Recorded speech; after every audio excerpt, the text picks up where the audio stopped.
I am Jeremy Johnson, field producer and historical consultant for On Look Films, Voices and Faces of the Adhan, Cairo. I am from this great state of Kansas, though I don't currently live here. I do a lot of taxidermy, a lot of the art forms that were very popular several hundred years ago, but have kind of lost favor with the advent of mechanics and technology. I just recently had a show at Prairie Gallery that was mainly focusing on taxidermy and scientific techniques of the Victorian age. It's really interesting to see certain modern traditions that have roots in very, very ancient ones. And so I really love making those parallels. Cairo has always been a big interest of mine, mainly because of the studies I've done on ancient cultures.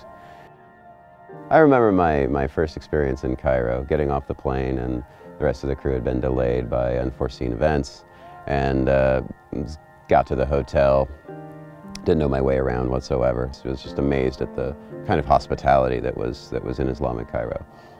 So I go up to the top of the balcony, and I'm looking out at these handmade kites and these flocks of pigeons that were just, you know, swarming around these building tops. And then it was right around time for evening prayer, and everything kind of just gets quiet, like the radios turned down all the way at the mechanics shops and everything, and just kind of looking out and just starting to see the sound, I guess, in a lot of ways.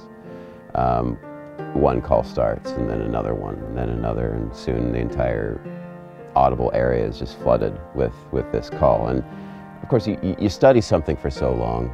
It's like, you know, the same thing with the taxidermy. I get these birds in from all over the world and start to work with them. But then when you see one in reality, when you actually see the thing interacting, it brings a new element to the entire project.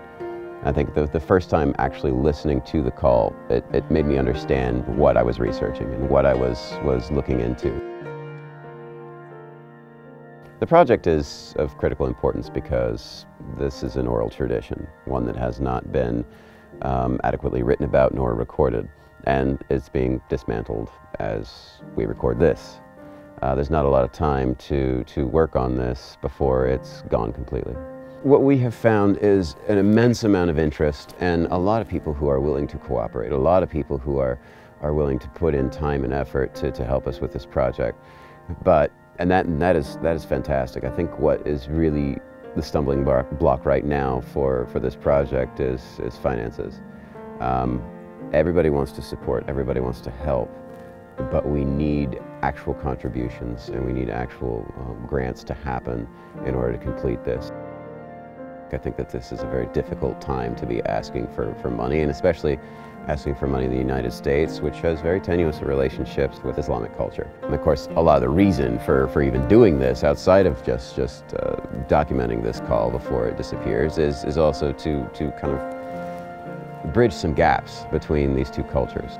The hope is doing a very non-political documentary, such as Voices and Faces of the Adhan, will have that vicarious effect. But for me personally, that is a direct intention, to be able to cross some of those gaps.